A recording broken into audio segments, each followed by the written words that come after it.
If you've been playing Call of Duty Modern Warfare 3 2023, you've no doubt run into the issue of having to face a sniper. Maybe it's one, maybe it's two, maybe it's three, maybe it's even four, and maybe it's even five, and maybe it's six, and maybe it's the whole goddamn enemy team. And there's an actual good reason why you're seeing that. And that's simply sniper rifles are actually overpowered. This is gonna suck. So there's three reasons why sniper rifles are just overpowered in Modern Warfare 3. One is the increase to the health of an operator to 150 health. And the issue is sniper rifles are always gonna be balanced to either be a constant one-shot kill or a two-shot kill. Whereas your submachine guns, your assault rifles, all other weapons typically are gonna need an additional shot or two to actually secure that kill. But the sniper is still gonna have that balance, or that benefit I should say, of having more health, which means they can take more damage, but their gun is either gonna delete you or on that second shot you're gone. And you can see where those frustrating gunfights are really gonna start coming into play when you also factor in flinch, especially because all the sniper rifles, they have attachments that reduce the flinch by 50%, and in addition, they can use the marksman gloves to further reduce the flinch. So what you end up having is you're shooting, landing your hits on a sniper rifle guy, sniper, that's what we would call them, and they can tank it, and as long as they can land that shot, you're gone. And that's just a very frustrating experience. And then we talk about the lethality in most gunfight ranges. They're good and close, they're good in mid, they're good at long range. And sure, you can argue, well, they're gonna have different handling stats, mobility, aim down sight, sprint to fire, all of that. And yeah, that does kind of balance it out, but at the end of the day, if they land that shot, even after getting hit, you're done. And that's just a frustrating experience. So what I'm gonna do is I'm gonna show you some clips from all the sniper rifles. They are, for the most part, no attachments. I may have changed the optics, but I wanted to go over to show you guys that one-shot kill zone at different ranges, and at the end of each gun, show you what that flinch looks like while using that gun, and understand there is no flinch resistance. And I want to put out a disclaimer. Understand, sniper rifles do have a body multiplier. So while the image on the bottom left is going to show you the general one-shot kill zone, and this is based off what's discussed in the in-game advanced stats, it's going to be a little bit broader. As you can see, and as you will see with the KATT-AMR, a 50 cal, I don't know what the fuck you would call this, but you're gonna see, you're gonna hit people in the legs, limbs, and they're done. It's over for them.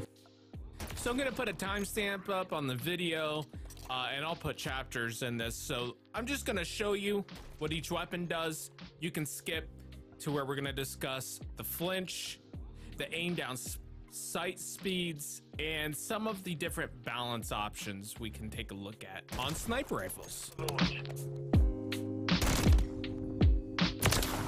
Blood for blood.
here, this is what your sniper is going to be dealing with when he has that 50% flinch reduction attachment, as well as the marksman gloves.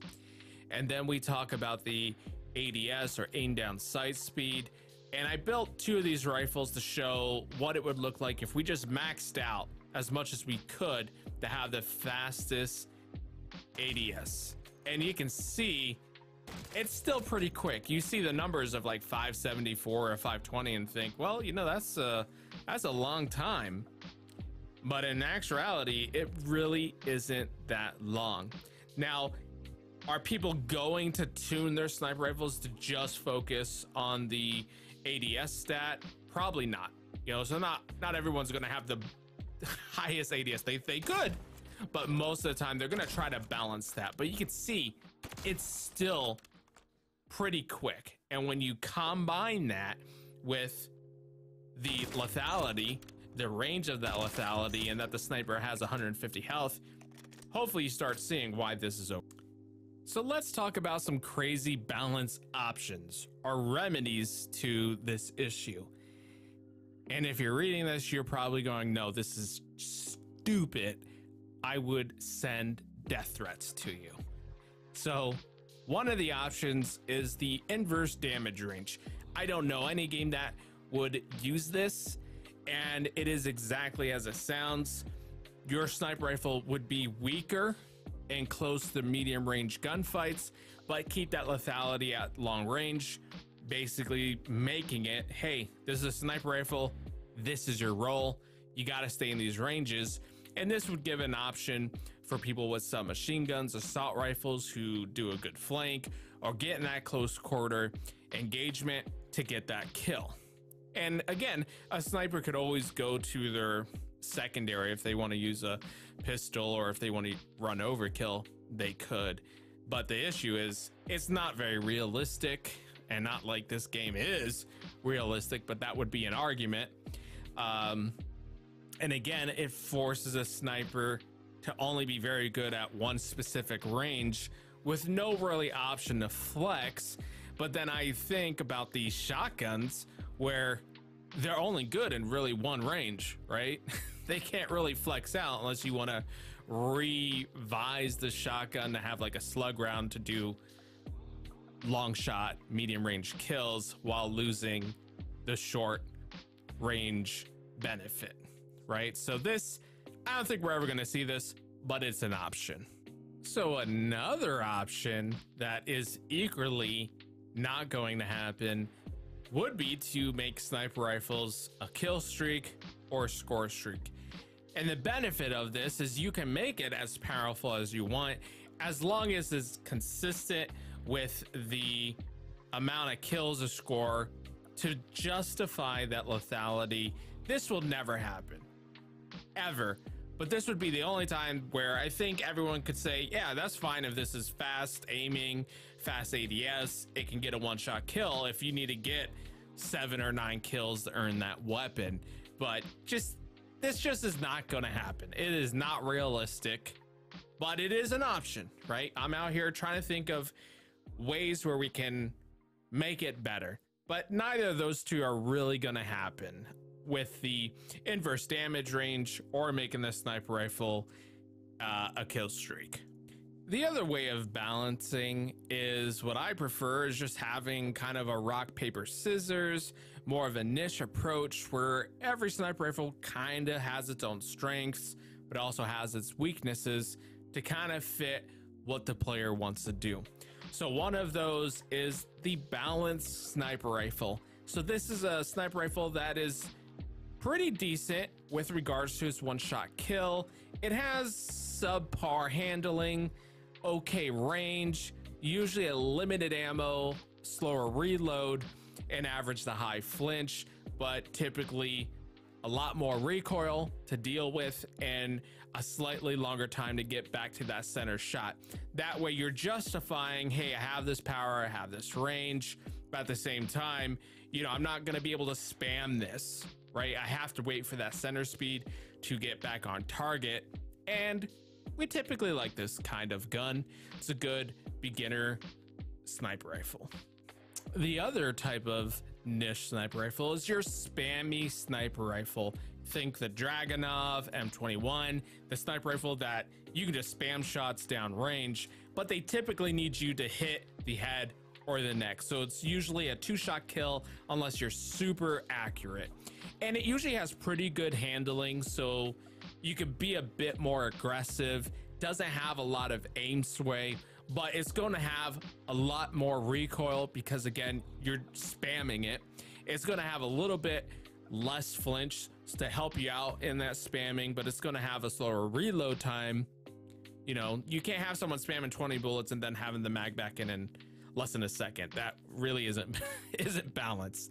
And then you're going to have weaker bullet penetration. So this is going to be good in open range gunfights, but if someone's stuck behind cover, you're not really expected to pick and get that kill.